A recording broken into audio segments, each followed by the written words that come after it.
जय हिंद एवरीवन। तो फ्रेंड्स, आप सभी को पता है एसएससी सीपीओ का एग्ज़ाम जो कि 3, 4 और 5 अक्टूबर 2023 को कंडक्ट हुआ था और इसमें आपकी वन वर्ड सब्स्टिट्यूशन के जितने भी क्वेश्चंस पूछे गए थे, सारे के सारे क्वेश्चंस जो कि 45 क्वेश्चंस हैं, सभी 9 शिफ्टों के मिला के इस वीडियो में कवर करने वाले हैं। सिर्फ वो ही नहीं, उसके साथ साथ जो भी ऑप्शंस दिए गए थे उन सभी ऑप्शंस का भी देखेंगे और बिल्कुल हिंदी मीडियम में बताऊँगा ताकि आप सभी को कोई भी दिक्कत ना हो। तो सारे 45 क्वेश्चंस हैं, कंप्लीट क्वेश्चंस देखना, बिकॉज आप सभी जानते हो कि अपकमिंग आपका जैसे सीजीएल मेंस है, सीपीयू मेंस है, एसएससी जीएचटी का एग्जाम है और भी सारे एग्जाम्स आने वाले हैं। सभी के लिए बहुत ज़्यादा बेनिफिशियल होने वाला है, बिकॉज एसएससी मोस्टली जो क्वेश्चंस है वो रिपीट करता है, आने वाली नेक्स्ट एग्जाम में वो क्वेश्चंस डालता है। ठीक है, तो चलिए स्टार्ट करते हैं। और हाँ, विद हिंदी मीनिंग इसकी जो पीडीएफ है, सारी one word substitutions with Hindi meaning आपको टेलीग्राम ग्रुप पे मिल जाएगी। लिंक टेलीग्राम का डिस्क्रिप्शन में है, वहाँ से जाके पीडीएफ डाउनलोड कर सकते हो। तो देखो, पहला आपका वन वर्ड सब्स्टिट्यूशन पूछा गया था वर्किंग और ऑपरेटिंग, यानी कि काम करना, ऑपरेट करना क्विकली, बहुत तेज़ी से, एंड इफेक्टिवली, यानी कि इफेक्ट रूप से, यानी सक्रियता के साथ में, effectively, in an organise way, यानी एक क्रमबद्ध तरीके से, ऑर्गेनाइज तरीके से। तो ऐसे चीज़ को बताने के लिए हम यूज़ करते हैं इफ़िशिएंट। ऑप्शन नंबर डी में दिया है। देखो, इफ़िशिएंट क्या होता है, यानी जो चीज़ क्या है इफेक्टिवली काम करे, ऑपरेट करे क्विकली, उसको बोलेंगे इफ़िशिएंट। और सारे ऑप्शंस भी हम देखेंगे। आप क्या किया करो, जैसे ही वन वर्ड सामने आए पॉज करके आप आंसर निकालो, उसके बाद आंसर्स को मैच करो, बाकी सारे ऑप्शंस हैं वो भी देखो। ठीक है, तो देखो ऑप्शन नंबर डी है जो कि आपका करेक्ट आंसर है। उसका मतलब है कुशल या फिर दक्ष। कोई भी व्यक्ति इफ़िशिएंट है, कुशल है, दक्ष है, तो वो काम को कैसे करेगा, ऑपरेट करेगा, वर्क करेगा, कैसे, क्विकली और इफेक्टिवली। ठीक है, ऑप्शन नंबर ए में दिया गया है इफ्यूसिव। देखो, इफ्यूजिव होता है जोशीला, इसका एक सुनोम है इब्यूलेंट। यहाँ पे मैंने लिखा है इब्यूलेंट, EBULLIENT, इब्यूलेंट यानी भी होता है जोशीला, एनर्जेटिक, एंथुजियास्टिक। ये बहुत ज़्यादा एसएससी के एग्जाम्स में पूछा जाता है। उसके बाद है option number B extensive. Extensive होता है बहुत बड़ा, विशाल। ठीक है, व्यापक, विशाल चीज़ को बताने के लिए यूज़ करते हैं एक्सटेंसिव। ऑप्शन नंबर सी में है एक्सीलेंट। एक्सीलेंट तो आप समझते ही हो, कोई चीज़ बहुत अच्छी है, उत्कृष्ट है, श्रेष्ठ है, उसको बताने के लिए यूज़ करते हैं। तो नेक्स्ट आपका क्वेश्चन है ए पर्सन, एक व्यक्ति, इंगेज, जो कि इंगेज है, काम करता है, इन में, और ट्रेन, जिसको कि ट्रेन किया गया है, प्रशिक्षित किया गया है, फॉर स्पेस फ्लाइट, यानी कि अंतरिक्ष की उड़ानों के लिए जिसे प्रशिक्षित किया गया है, ट्रेनिंग दी गई है, और वो इन कामों में क्या है, इंगेज है, लिप्त है, तो उसको बताने के लिए यूज़ किया जाता है। आप सभी जानते हो क्या बोलते हैं उसे, उसे बोलेंगे एस्ट्रोनॉट, यानी कि अंतरिक्ष यात्री। देखो, ऐसा व्यक्ति तो हो गया एस्ट्रोनॉट, अंतरिक्ष यात्री, जो स्पेस फ्लाइट में जाता है और इसके लिए वो ट्रेन होता है। अब देखो, ऑप्शन नंबर ए में है एस्ट्रोनॉमर, ये आपको कंफ्यूज कर सकता है। एस्ट्रोनॉमर क्या होता है, ये होता है खगोल विज्ञानी, यानी जो एस्ट्रोलॉजी के बारे में, एस्ट्रोनॉमर है, सॉरी एस्ट्रोलॉजर नहीं है, एस्ट्रोनॉमर है। एस्ट्रोनॉमर होता है जो स्पेस के बारे में अध्ययन करता है, इसकी स्टडी करता है स्पेस की। ठीक है, उसको बोलेंगे एस्ट्रोनॉमर। और एस्ट्रोनॉट किसे बोलेंगे, जो अंतरिक्ष में जाता है, वहाँ पे वो फ्लाइट करता है। ठीक है, ऑप्शन नंबर बी में है एट्रोसियस। एट्रोसियस होता है दुष्ट व्यक्ति को बताने के लिए यूज करते हैं। ऑप्शन नंबर सी में है एस्ट्यूट। एस्ट्यूट का मतलब होता है चतुर या फिर दक्ष, स्किलफुल या स्मार्ट। ठीक है, क्लेवर बोल सकते हैं, स्मार्ट बोल सकते हैं, एस्ट्यूट बोल सकते हैं, चतुर, दक्ष। क्वेश्चन नंबर आपका 3 है in notice of the death of a person often with a biographical sketch as in a newspaper, यानी कि एक ऐसी खबर, एक ऐसा नोटिस, सूचना जो किसी व्यक्ति की मृत्यु की है, ठीक है, डेथ ऑफ ए पर्सन, और जो कि अक्सर, ऑफन, अक्सर, विद के साथ में बायोग्राफिकल, यानी कि उसकी बायोग्राफी बना के, उसकी फ़ोटो बना के इन ए न्यूज़पेपर, अखबार में दी जाते हैं। तो देखो, न्यूज़पेपर यदि आपने पढ़ा होगा, पढ़ते ही है, तो एक कॉलम वहाँ पे अलग से आता है, शोक संदेश करके, जहाँ पे सभी के मतलब शोक संदेश से रिलेटेड न्यूज़ आती है। ठीक है, आपने ज़रूर पढ़ा होगा, उसको बोलते हैं ओबिट्यूरी। ऑप्शन नंबर ए में दिया है, इसी का मतलब है शोक संदेश। ठीक है, ओबिट्यूरी। ऑप्शन नंबर बी में दिया है आपको एलिगी, ELEGY। एलिगी होता है शोक गीत। अब देखो, ये शोक गीत क्या है, जैसे कोई मर जाता है तो जो रोना होता है, विलाप जो होता है, उसी को बोलते हैं। ठीक है, एलिगे, आप समझ गए होंगे। ऑप्शन नंबर सी में है ओब्लिवियन। ओब्लिवियन होता है विस्मृति, भूल जाना, किसी चीज़ को भूलने की आदत, उसको बोलते हैं ओब्लिवियन। ऑप्शन नंबर डी में है एडवर्टाइजमेंट, वो आप जानते ही हो, विज्ञापन। किसी भी चीज़ को अपन विज्ञापित करते हैं तो वो क्या है, उसका विज्ञापन है, एडवर्टाइजमेंट है। नेक्स्ट क्वेश्चन है क्वेश्चन नंबर 4 और काफ़ी इजी क्वेश्चन है, बहुत ही बार एसएससी पूछता है। मैं बता रहा हूँ ना 90% क्वेश्चन तो रिपीट होते हैं एसएससी में, स्पेशली इंग्लिश की बात करूँ तो ये सारे वन वर्ड लगा लेना, आपको डेफिनेटली 1 से 2 वन वर्ड आपके आने वाले एग्जाम में देखने को मिलने वाले हैं इन्हीं 45 में से, ठीक है। तो क्वेश्चन है आपका फियर ऑफ वाटर, पानी का डर, इसको क्या बोलेंगे, hydrophobia. Option number A answer है। देखो फोबिया का मतलब होता है डर, किसी भी चीज़ से डर, ये क्या है, रूट वर्ड है। हाइड्रो पानी के लिए रूट वर्ड है, हाइड्रो जहाँ पे भी आ गया ना उसका मतलब है पानी, हाइड्रो पावर प्लांट यानी कि पानी से बनने वाली बिजली का प्लांट, ठीक है, हाइड्रो। और फोबिया यानी डर। ऑप्शन नंबर बी में दिया है बोटनोफोबिया। तो बोटेनोफोबिया क्या होता है, वनस्पति से डर। देखो ये वनस्पति यानी पेड़ पौधे, इनसे लगने वाला डर, पता नहीं ये किसे होता है, अजीब ही तरह का डर है। उसके बाद है सी बिब्लियोफोबिया, हाँ ये बहुत लोगों को होता है बिब्लियोफोबिया, किताबों से डर, यानी कि किताबों से डर लगेगा, पढ़ने से दूरी रखो इनको, ठीक है। ऑप्शन नंबर डी में है माइक्रोफोबिया, यानी कि छोटी छोटी चीज़ों से डर लगना, ठीक है। माइक्रो यानी क्या होता है, छोटी चीज़ें। तो देखते हैं नेक्स्ट क्वेश्चन। क्वेश्चन नंबर 5 है और ये सारे के सारे ओरिजिनल क्वेश्चंस आपके अभी रिसेंट पूछे गए हैं सीपीयू एग्जाम से विद ऑप्शंस। ऑप्शंस भी ऐसे के ऐसे हैं जैसे एग्जाम में पूछा था, ठीक है। तो ए पर्सन, एक व्यक्ति, हु बिलीव्स, जो विश्वास करता है, दैट की गॉड डज नॉट एग्जिस्ट, कि भगवान है ही नहीं। एक ऐसा व्यक्ति जो बोलता है कि भगवान है ही नहीं, उसको क्या बोलेंगे, एथिस्ट, यानी कि जो भगवान में विश्वास ना करे उसको बोलेंगे एथिस्ट। और जो भगवान में विश्वास करता है उसको क्या बोलते हैं, थीस्ट, THEIST। और एक और वर्ड है एग्नोस्टिक। एग्नोस्टिक आता है एक ऐसा व्यक्ति जो ये बोलता है कि मुझे पता नहीं है भगवान है या नहीं, यानी वो कुछ नहीं बोल सकता इसके बारे में, भगवान के एग्जिस्टेंस के बारे में जो कुछ नहीं बोल सकता ना उसको बोलते हैं एग्नोस्टिक। ये 3 वन वर्ड है, बार बार एग्जाम में आते हैं, याद रखना, ठीक है। ऑप्शन नंबर ए में दिया है हिडोनिस्ट। देखो हिडोनिस्ट होता है सुखवादी। और ऑप्शन नंबर आपको डी में भी दिखेगा इपिक्यूरियन। इपिक्यूरियन होता है भोगवादी। अब देखो इन दोनों में डिफरेंस क्या है वो समझो, क्योंकि एग्जाम में आएगा कंफ्यूज करेगा। हिडोनिस्ट ऑप्शन नंबर ए में दिया है, हिडोनिस्टिक होता है सुखवादी। ये कैसा सुख, ये बोलता है कि सब चीज़ लाइफ जो है ना वो सुख लेने के लिए है, यानी कि आपका बॉडी का प्लेजर, सेक्सुअल प्लेजर, इन सभी चीज़ों की बातें करेगा कि जो भी है सुखों में है, बाकी और कुछ नहीं है, ठीक है। जो ऑप्शन नंबर डी वाला है इपिक्यूरियन, ये बोलता है ये खाने के ऊपर इसका ज़्यादा जीव होता है, मतलब ये बोलेगा कि खाना पीना ही है कुछ लाइफ में है जो, इसके अलावा कुछ नहीं है। ये भोगवादी होता है ऑप्शन नंबर डी वाला इपिक्यूरियन।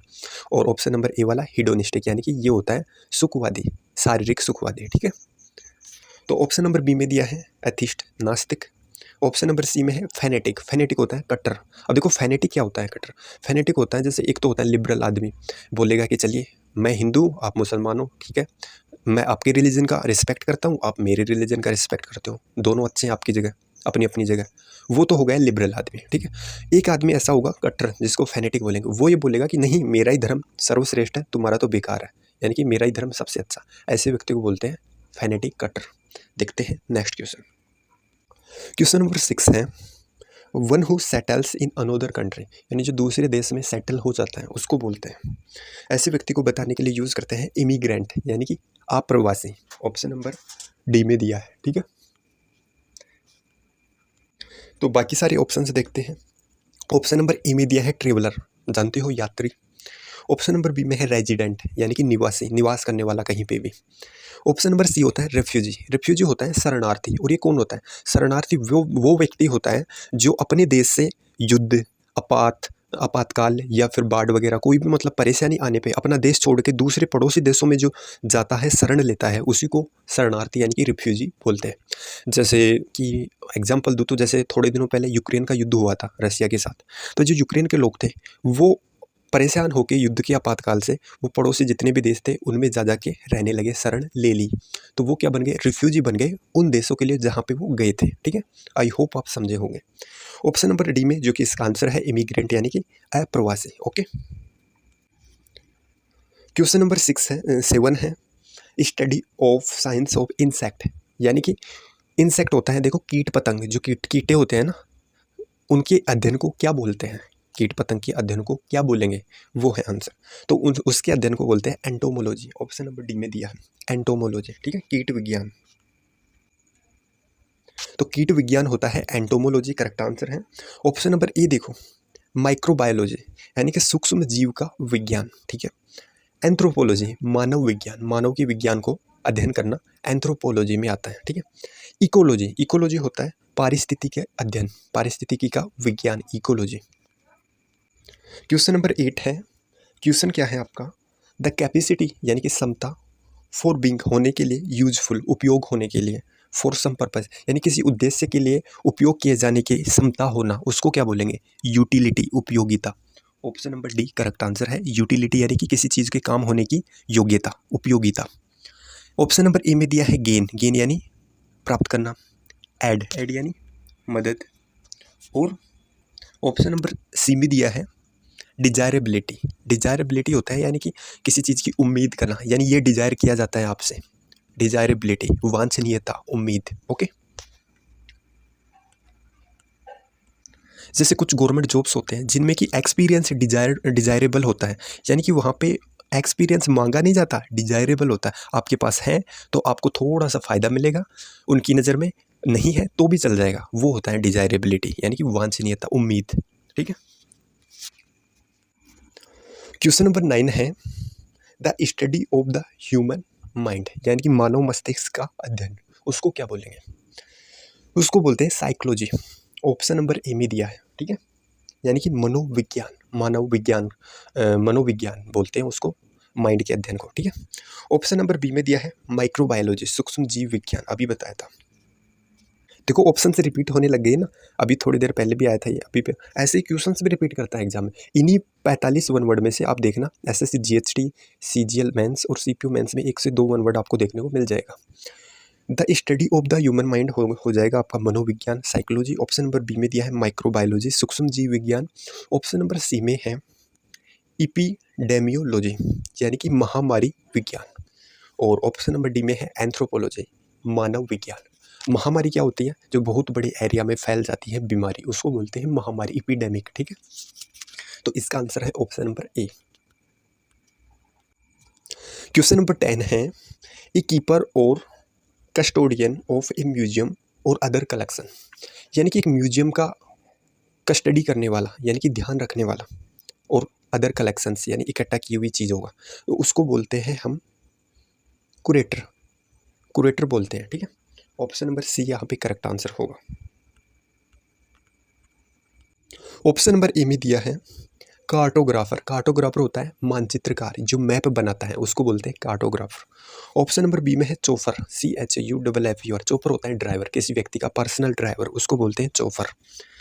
उसके बाद है ऑप्शन नंबर डी कैलीग्राफर। देखो कैलीग्राफी होता है सुंदर लेख लिखने की कला, कैलीग्राफी, तो कैलीग्राफर होता है सुंदर लेख लिखने वाला, ठीक है, सुलेखक।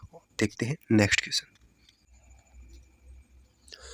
क्वेश्चन नंबर 11 है, नो लॉन्गर यूज्ड, ज़्यादा यूज नहीं किया जाता, बिकॉज, क्योंकि, something new has been invented, कुछ नया बना लिया गया है, कुछ नया आविष्कार कर दिया गया है, इसलिए पुरानी चीज़ को उपयोग में नहीं लिया जाता।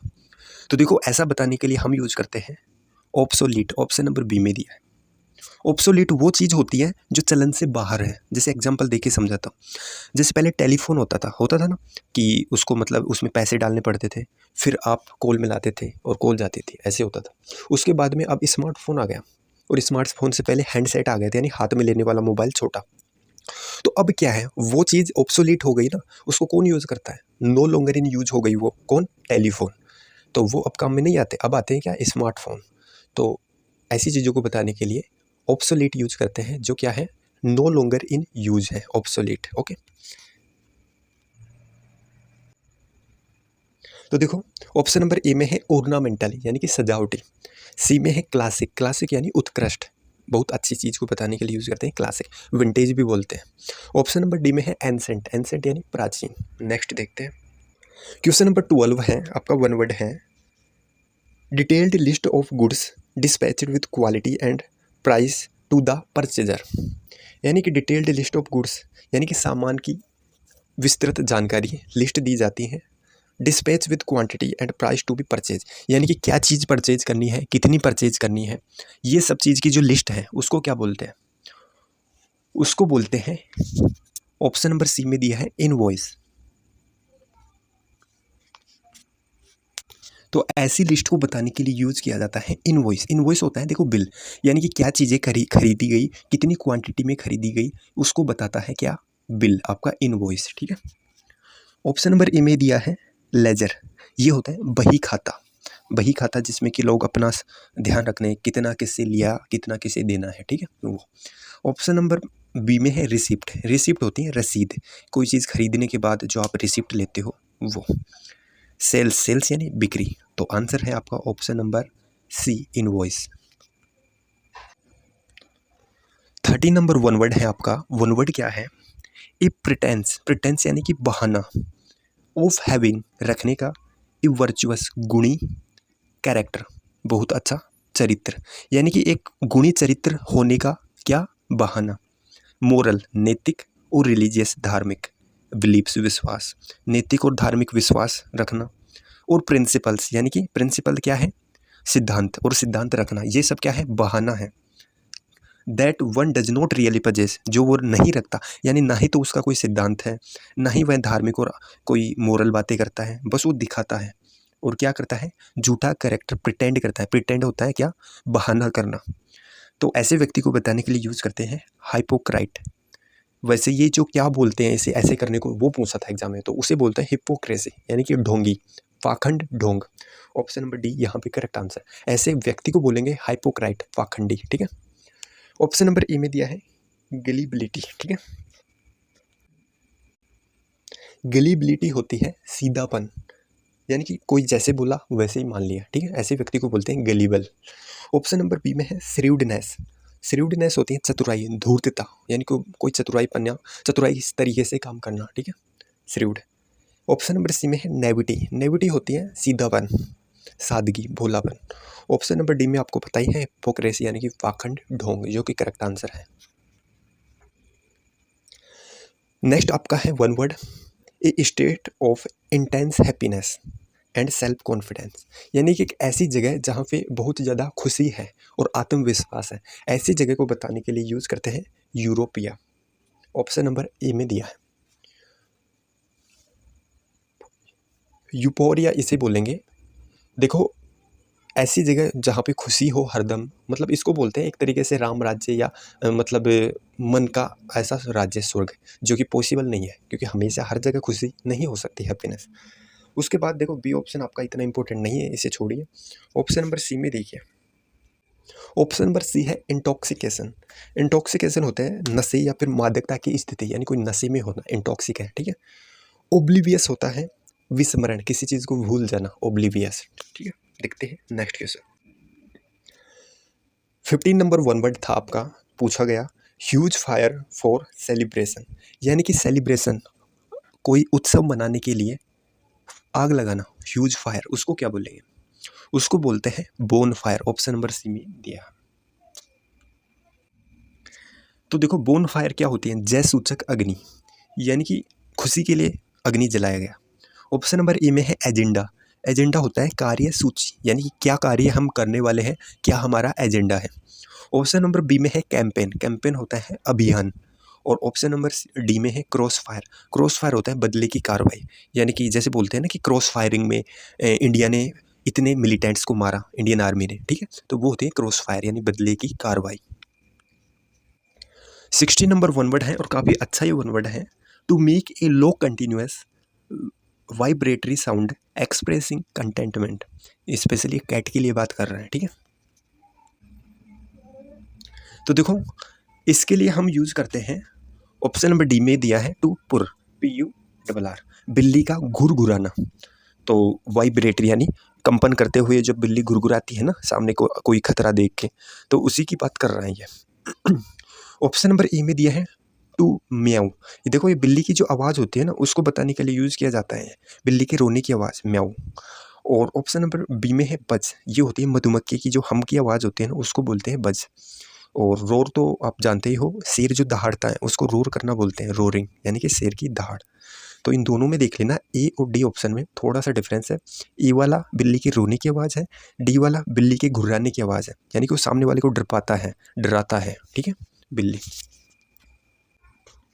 17 नंबर आपका वन वर्ड है minimum people needed for a meeting, यानी कि कम से कम व्यक्ति जिस मीटिंग के लिए ज़रूरत हो उसको क्या बोलते हैं, तो उसको बोलते हैं कोरम। ठीक है, ऑप्शन नंबर बी में दिया है कोरम, यानी कि कार्य साधक संख्या, यानी कि जितने मिनिमम व्यक्तियों से कार्य पूरा हो सकता है उसको बताने के लिए यूज़ करते हैं quorum, QUORUM। Option number A में दिया है फोरम, यानी कि मंच। ऑप्शन नंबर सी में है एडेंडम, एडेंडम होता है परिशिष्ट, यानी कि कोई चीज़ें जोड़ी जाती है ना, एडेंडम उसको बोलते हैं। डेकोरम होता है शिष्टाचार या फिर सदाचार, यानी कि सादगी से काम करना, सदाचार सभ्यता से, उसको बोलते हैं डेकोरम। नेक्स्ट है place where coins are made, यानी कि जहाँ पे सिक्के बनाए जाते हैं उस स्थान को क्या बोलते हैं, तो देखो उस स्थान को हम बोलते हैं मिंट। ठीक है, यानी कि टकसाल, उसे बोलते हैं मिंट, टकसाल। ऑप्शन नंबर बी में दिया है पोस्ट ऑफिस, डाकघर, आप जानते ही हो। ग्रोव, ग्रोव होता है छोटा उपवन, यानी कि छोटा जंगल, तो ग्रोव बोलते हैं छोटे जहाँ पे पेड़ लगाए जाते हैं, कृत्रिम तरीके से छोटा जंगल बनाया जाता है। थ्रो होता है के माध्यम से। देखते हैं नेक्स्ट क्वेश्चन। क्वेश्चन नंबर 19 है a list of source materials that are used or consulted in the preparation of a work or that are referred to in the text. तो देखो ये होता है बिब्लियोग्राफी, ऑप्शन नंबर ए में दिया है। ठीक है, देखो ये क्या चीज़ है, ये होती है ग्रंथ सूची, यानी कि आपको किसी बुक में से कोई चीज़ मिल जाती है तो उसके लिए यूज़ करते हैं बिब्लियोग्राफी, ग्रंथ सूची। ऑप्शन बी है बिब्लियो मेमर, ये होता है संस्मरण, यानी याद में कोई चीज़ लिखना। बिब्लियोटेका होता है लाइब्रेरी, एक कलेक्शन ऑफ बुक्स। बिब्लियोफाइल होता है किताबी प्रेमी, किताबों से प्यार करने वाला व्यक्ति। अभी हमने पढ़ा था बिब्लियोफोबिया, किताबों से डर लगना, लेकिन ये है बिब्लियोमेनिया, यानी कि किताबों का, बिब्लियोमेनिया नहीं है, बिब्लियोफाइल है, फाइल यानी प्रेमी, ठीक है, लवर, ये भी रूट वर्ड है, तो बिब्लियोफाइल यानी किताबी प्रेमी। 20 नंबर वन वर्ड है समथिंग ऑफ मोनेस्ट्रियस साइज और पावर, यानी कि जो शैतान जितना बड़ा है, मोनेस्ट्रियस साइज है उसका, उसको हम बताने के लिए यूज़ करते हैं बीहीमट, बीहीमोथ। ऑप्शन नंबर डी में दिया है बीहीमत या बेमत, जो भी आप बोलना चाहो। ऑप्शन नंबर ए में दिया है हैवी वेट, यानी कि वजनदार। बल्क होता है ढेर, किसी चीज़ का ढेर होता है ना, उसको बोलते हैं बल्क। ऑप्शन नंबर सी में है अमेजन, अमेजोन होता है, एक तो अमेजन रेन फॉरेस्ट है, अमेजन के जंगल, एक अमेजन का मतलब होता है वीरांगना, वीर की पत्नी। ठीक है, तो ऑप्शन नंबर डी इसके लिए करेक्ट आंसर है। क्वेश्चन नंबर 21 है an ability to do several things at the same time, एक साथ बहुत सारी चीज़ें काम करने का योग्यता, एबिलिटी, उसको बोलते हैं मल्टीटास्किंग। आप जानते हो ना, मल्टीटास्किंग स्टाफ एग्जाम भी आता है एसएससी के थ्रू। तो मल्टीटास्किंग हो गया एक साथ अनेक काम करना। ऑप्शन नंबर ए में है यूनिटास्किंग। देखो यूनि जो वर्ड है ना, ये भी रूट वर्ड है, यूनि का मतलब हमेशा एक होगा। ठीक है, UNI जहाँ पे भी आएगा उसका मतलब होगा एक। ऑप्शन नंबर बी में है इंडिक्टमेंट, इंडिक्टमेंट होता है आरोप लगा देना, अभियोग करना, आरोप लगाना। ऑप्शन नंबर सी में है ब्लास्फेमी, ब्लास्फेमी होते हैं ईश निंदा, यानी कि भगवान की निंदा करना, ब्लास्फेमी। 22 नंबर वन वर्ड है स्पोकन और done without any previous thought और प्रिपरेशन, यानी कि बिना सोचे समझे या बिना तैयारी के बोल देना, उसको हम बोलते हैं एक्सटेम्पोर, एक्सटेम्पोर भाषण बोलते हैं। और एक वर्ड और है इसके लिए एक्सटेम्पोर का सिनोनिम, वो आप मुझे कमेंट करके बताओ कि वो क्या है। ठीक है, तो वो आंसर आ जाएगा आपका एक्सटेम्पोर, यानी कि बिना तैयारी के दिया गया भाषण। ऑप्शन नंबर ए में है इनोग्रल, इनोग्रल होता है शुरुआती, शुरुआती या उद्घाटन संबंधी, इनोग्रल, इनोग्रेशन होता है ना, उद्घाटन। ऑप्शन नंबर सी में है इनिशिएटिव, इनिशिएटिव होता है पहल, शुरुआत करना, पहल करना। ऑप्शन नंबर डी में है मेडन, मेडन होता है पहला भाषण, मेडन तो होता है मेडन स्पीच, पहला भाषण, और एक्सटेम्पोर होता है बिना तैयारी का भाषण। ठीक है, दोनों में डिफरेंस समझना। नेक्स्ट है आपका the compulsion to tell lies, यानी कि झूठ बोलने की आदत, कंपल्सन यानी मजबूरी, झूठ बोलने की मजबूरी है, आदत है, तो उसको बताने के लिए हम यूज करते हैं मिथोमेनिया। ऑप्शन नंबर ए में दिया है। नेक्स्ट देखते हैं, ऑप्शन नंबर बी में दिया है निम्फोमेनिया। तो देखो निम्फोमेनिया होता है ऐसी स्त्री जिसकी सेक्सुअल डिजायर बहुत ज़्यादा है, उसको बताने के लिए यूज़ करते हैं निम्फोमेनिया। ऑप्शन नंबर सी में है मिगेलोमेनिया, यानी कि कोई व्यक्ति अहंकारी है, इगोइस्टिक है, उसको बताते हैं। पायरोमेनिया होता है आग लगाने की आदत, पायरोमैनिया। ये जो पायरो वर्ड है ना, ये भी रूट वर्ड है। जैसे हाइड्रो पानी के लिए है, पायरो हमेशा आग से रिलेटेड है, तो पायरो जहाँ पे भी दिख जाए आग वाला आंसर कर देना, ठीक है। नेक्स्ट वन वर्ड है आपका a person who does not eat any animal product. एक ऐसा व्यक्ति जो कोई भी एनिमल प्रोडक्ट नहीं खाता है। देखो एनिमल प्रोडक्ट क्या हो सकता है, एनिमल प्रोडक्ट मीट हो सकता है, एनिमल प्रोडक्ट दूध हो सकता है, ठीक है, छाछ हो सकता है, पनीर हो सकता है, जैसे भी एनिमल प्रोडक्ट। तो एक है वेजिटेरियन। ये वेजिटेरियन क्या होता है कि मतलब ये मांस नहीं खाता लेकिन ये दूध छाछ खा लेता है, ठीक है। तो ये इसका आंसर नहीं होगा। ऑप्शन नंबर बी में है वेगन। वेगन ऐसा व्यक्ति होता है जो कोई भी एनिमल प्रोडक्ट यूज नहीं करता, वो दूध भी नहीं पिएगा, वो मांस भी नहीं खाएगा, ठीक है। ऑप्शन नंबर सी में है नॉन वेजिटेरियन, मांसाहारी, ये मांस खा लेता है। ऑप्शन नंबर डी में है वेजी। तो वेजी क्या होता है, वेजी होता है फ्रूट भी खा लेगा, फिश भी खा लेगा, मांस भी खा लेगा थोड़ा थोड़ा, ठीक है, उसको वेजी बोलते हैं। नेक्स्ट क्वेश्चन है आपका ए डिजीज प्रिवेलेंट, जो कि व्यापक है इन एक कम्युनिटी, एक समुदाय में, और स्पेसिफिक रीजन, एक स्पेसिफिक जगह पे, एट इस टाइम, एक समय पे, अफेक्टिंग, जो कि अफेक्ट प्रभावित कर रही है ए लार्ज पीपल, एक बहुत बड़े एरिया। तो ऐसी चीज़ को बताने के लिए हम यूज़ करते हैं इपीडेमिक। देखो इपीडेमिक होते हैं यानी कि एक कम्युनिटी पे जो बीमारी फैलती है ना, महामारी, उसको बताने के लिए यूज़ करते हैं। फिर पैंडेमिक क्या होता है, पैंडेमिक होता है बहुत बड़े एरिया में, ये एक कम्युनिटी की बात नहीं करेगा पैंडेमिक, ये करेगा पूरे एरिया की, बहुत बड़े क्षेत्र की, यहाँ तक कि पूरा वर्ल्ड भी इसमें काउंट हो जाता है। जैसे कोरोना आया था पूरे वर्ल्ड में था ना, तो वो क्या था, पैंडेमिक था। जैसे इबोला वायरस है, वो पैंडेमिक नहीं है, वो इपीडेमिक है। इबोला साउथ में, कुछ साउथ अफ्रीका के कुछ कंट्रीज में फैलता है, ठीक है, तो वो क्या है, इपीडेमिक है, एक कम्युनिटी में फैलता है। लेकिन जो पूरी दुनिया भर में फैल जाए उसको बोलेंगे क्या, पैंडेमिक, जैसे कि कोविड-19। ओके, आई होप अब आप समझे होंगे। ऑप्शन नंबर ए में दिया है इरेडिकेट, यानी कि नष्ट कर देना। ऑप्शन नंबर डी में है एंडेमिक। एंडेमिक क्या होता है, एक जगह लोग विशेष की बीमारी, ये होती है एक विशेष जगह की छोटी मोटी बीमारी, ठीक है। To have a strong emotional effect on, यानी कि इमोशनल इफेक्ट होना, उसको बोलेंगे ओवरवेलम, यानी अभिभूत हो जाना। ऑप्शन नंबर ए इसका करेक्ट आंसर है, अभिभूत हो जाना, ओवरवेलम हो जाना। ऑप्शन नंबर बी में है यील्ड। यील्ड होता है समर्पण कर देना, to yield. Option number C में है स्मूदर। स्मूदर होता है मजबूत करना। To forfeit. फॉरफिट होता है कोई चीज़ जब्त कर लेना, ठीक है। जैसे पुलिस शराब मिलती है अवैध, तो उसको क्या कर लेती है, जब्त कर लेती है ना, वो है ये फॉरफिट, यानी कि जब्त कर लेना। नेक्स्ट वन वर्ड है वेरी अट्रैक्टिव, बहुत ही आकर्षक, and easy to feel love for, बहुत ही आकर्षक और आसानी से प्यार किया जाने योग्य। तो ऐसे को बताने के लिए यूज करते हैं अडोरेबल। ऑप्शन नंबर ए में है प्यार करने योग्य, अडोरेबल। ऑप्शन नंबर बी में है फ्लैम्बोयेंट। फ्लैम्बोयेंट होता है चमकीला, भड़कीला, ठीक है, दिखावटी। ऑप्शन नंबर सी में है लाउडेबल। लाउडेबल होता है प्रशंसनीय। ऑप्शन नंबर डी में है मिस्टीरियस। मिस्टीरियस होता है रहस्यमय, ठीक है। नेक्स्ट है आपका lasting for a very short time, यानी कि बहुत छोटे समय के लिए होने वाली चीज़, उसको बोलते हैं एपीमिरल, क्षणिक, थोड़े समय के लिए होने वाले, एपीमिरल, क्षणिक, ठीक है। ऑप्शन नंबर बी में है इटरनल। इटरनल होता है अनंत, यानी कि बहुत अनंत काल तक चलने वाला। क्रोनोलॉजी होता है कालक्रम, समय का क्रम, ठीक है, ऑर्डर। ब्लेसफेमी, ईश निंदा, अभी देखा था, ईश निंदा यानी भगवान की निंदा करना। नेक्स्ट वन वर्ड है an animal or a person that eats all type of food specially plants and meat, यानी कि एक ऐसा व्यक्ति या पशु जो प्लांट भी खाता है, पेड़ पौधे से बनी चीज़ें भी खाता है और मांस भी खाता है, उसको क्या बोलेंगे, उसको बोलेंगे ओमनीवोर, यानी कि सर्वाहारी, ठीक है, omnivorous. Option number B. Omni का वर्ड, ओमनी जो है ये भी रूट वर्ड है, इसका भी मतलब होता है सभी, सभी चीज़ें खाने वाला, ओमनी, ठीक है। वेजिटेरियन अभी मैंने आपको बताया, यानी जो शाकाहारी हो लेकिन मिल्क प्रोडक्ट यूज कर लेता है, एनिमल। ऑप्शन नंबर सी में है हर्बीवोर। हर्बीवोर वो होता है जो सिर्फ प्लांट बेस्ड चीज़ें खाता है, प्लांट यानी सब्जियां खा लेगा, फ्रूट्स खा लेगा, ठीक है।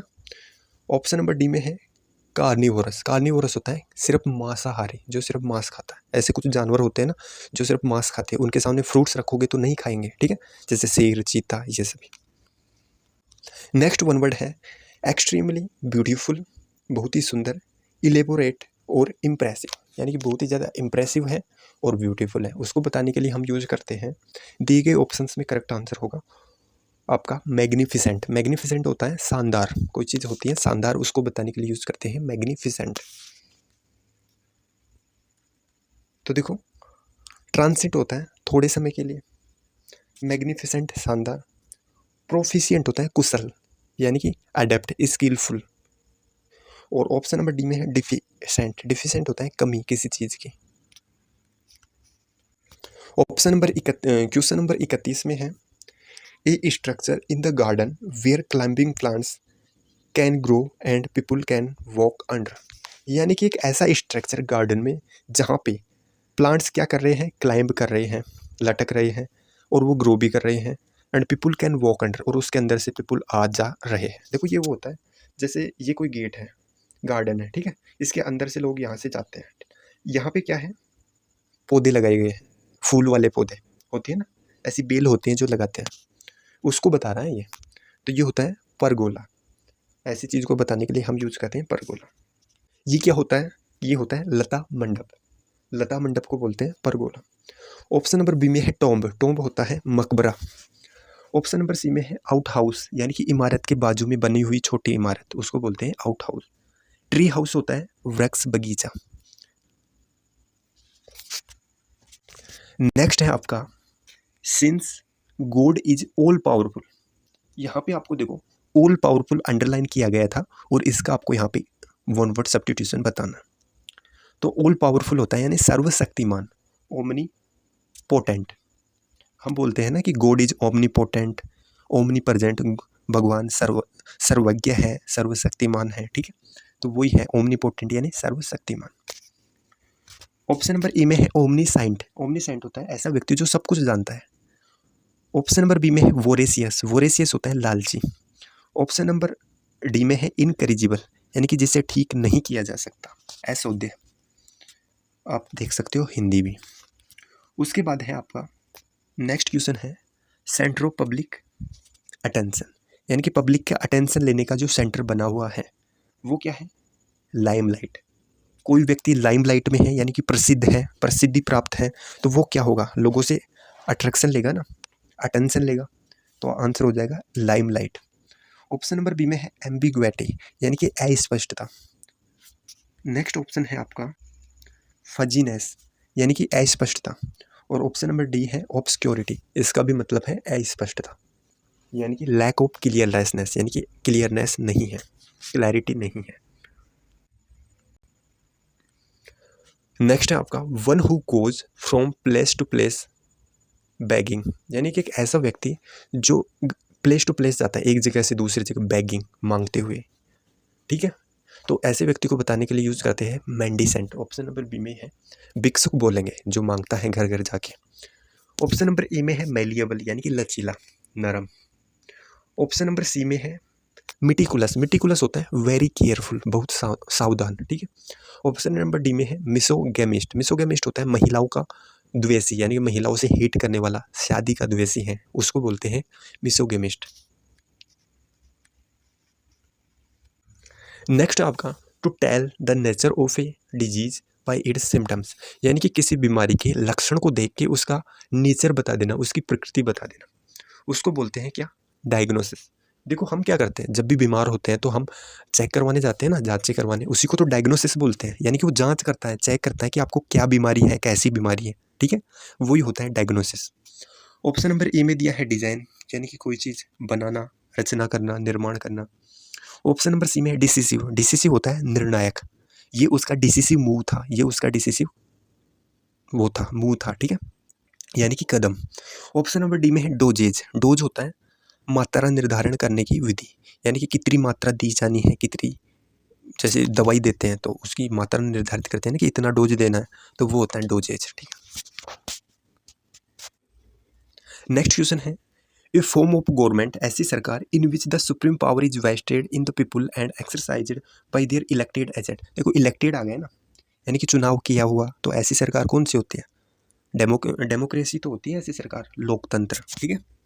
ऑटोक्रेसी क्या होती है, एक व्यक्ति का शासन, यानी कि तानाशाह। अनार्की क्या होती है, अराजकता, जहाँ पे कोई सरकार नहीं है, अराजकता है। मोनार्की क्या होती है? राजा का शासन, ठीक है। रॉयल फैमिली का शासन को बोलते हैं मोनार्की, राजतंत्र। नेक्स्ट देखते हैं। नेक्स्ट है आपका a book published after author से डेथ, यानी कि एक ऑथर है, लेखक है, जिसने कोई बुक बनाई लेकिन वो मर गया, पब्लिश नहीं कर पाया, उसके बाद में किसी ने उसकी बुक को पब्लिश कर दिया कंप्लीट करके, तो उसको क्या बोलेंगे? पोस्ट थॉमस पब्लिकेशन बोलेंगे उसे। ऑप्शन नंबर बी दिया है, ठीक है, पोस्ट थॉमस, ये मीनिंग याद रखना। उसके बाद में ऑप्शन नंबर ए में दिया है प्रेडिसेसर। प्रेडिसेसर होता है पूर्वज, यानी कि पूर्व। ऑप्शन नंबर सी में दिया है सुपर नेचुरल। सुपर नेचुरल होता है अलौकिक, ठीक है।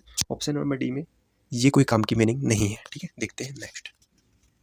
नेक्स्ट है आपका a person who Yeats too much, एक ऐसा व्यक्ति जो बहुत ज़्यादा खाता है, उसको बोलते हैं ग्लूटन, यानी कि पेटू। ऐसे व्यक्ति को बोलते हैं पेटू, ग्लूटन। ऑप्शन नंबर बी में है गलीबल। गलीबल होता है सीधा साधा, आसानी से कोई भी बात मानने वाला। ऑप्शन नंबर सी होता है गैरुलस। गैरुलस होता है बातूनी, ज़्यादा बातें करने वाला। ऑप्शन नंबर डी में है ग्रीडी, यानी कि लालच। देखते हैं नेक्स्ट।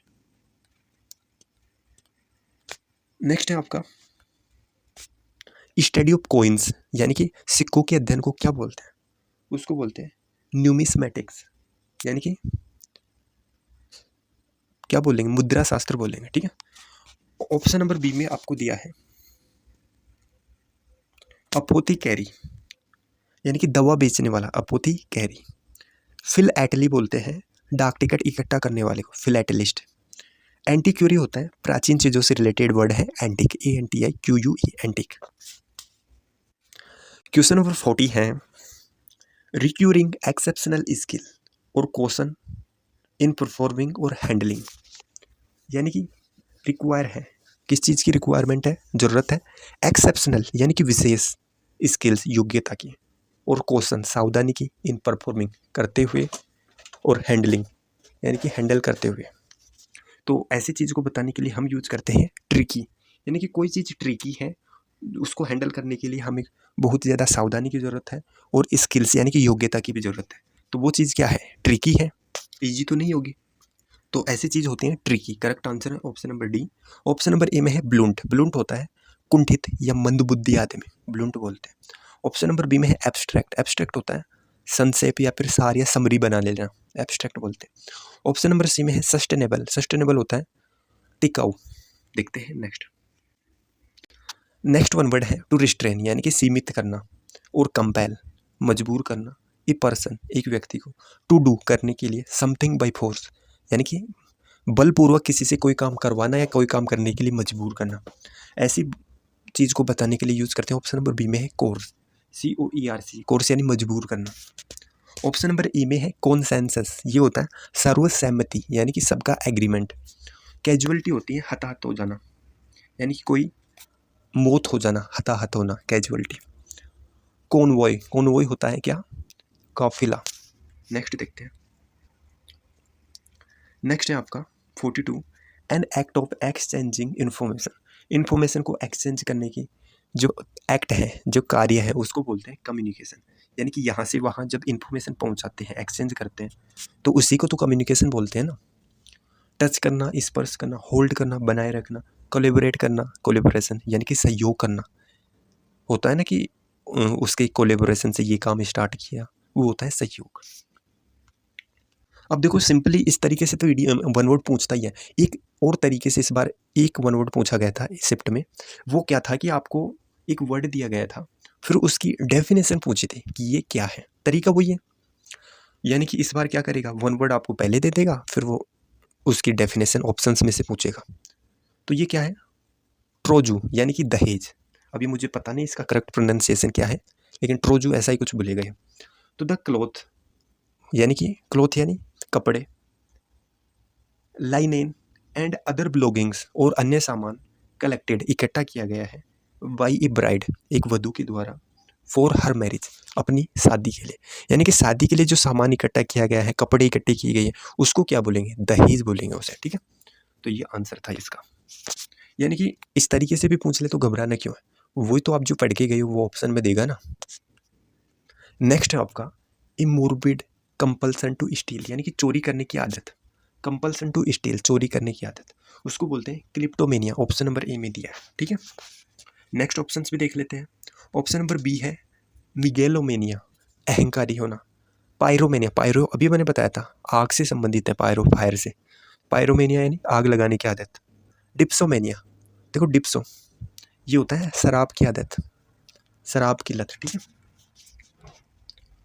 लास्ट है आपका कलेक्शन ऑफ हिस्टोरिकल डॉक्यूमेंट्स और records providing information about a place, institution और ग्रुप ऑफ पीपल, यानी कि ऐसा कलेक्शन हिस्ट्री का जो कि आपको इन्फॉर्मेशन देता है किसी जगह के बारे में, किसी इंस्टीट्यूशन के बारे में या कि लोगों के बारे में, तो उसे बताते हैं हम किसके द्वारा, आर्काइव। ऑप्शन नंबर सी में दिया है, ठीक है। आर्काइव होगा यहाँ पे इसका करेक्ट आंसर, यानी कि पूरा लेख, पहले के जो लेख लिखे गए हैं वो। ऑप्शन नंबर ई में है असलम, असलम होता है पागल खाना। ऑप्शन नंबर बी में है म्यूजियम, म्यूजियम यानी होता है संग्रहालय। ऑप्शन नंबर डी में है अपोस्टेट, अपोस्टेट होता है स्वधर्म त्यागी, अपना धर्म त्याग कर दूसरा धर्म एक्सेप्ट करने वाला, उसको बोलते हैं अपोस्टेट। तो फ्रेंड्स ये टोटल 45 वन वर्ड सब्स्टिट्यूशंस थे जो CPO 2023 एग्जाम में पूछे गए हैं। आई होप आपने सारे किए हैं और ये आपके आने वाले एग्जाम में कोई ना कोई ज़रूर आपको देखने को मिलेगा। इसकी PDF मैंने टेलीग्राम चैनल पर डाल दी है, लिंक डिस्क्रिप्शन में जाके डाउनलोड कर लो, रिवीजन करने में आसानी होगी, ठीक है, विद हिंदी मीनिंग। तो चलिए मिलते हैं नेक्स्ट वीडियो में। चैनल पर यदि आप नए हो तो चैनल को सब्सक्राइब कर लीजिए। मिलते हैं नेक्स्ट वीडियो में। टिल देन जय हिंद, जय भारत।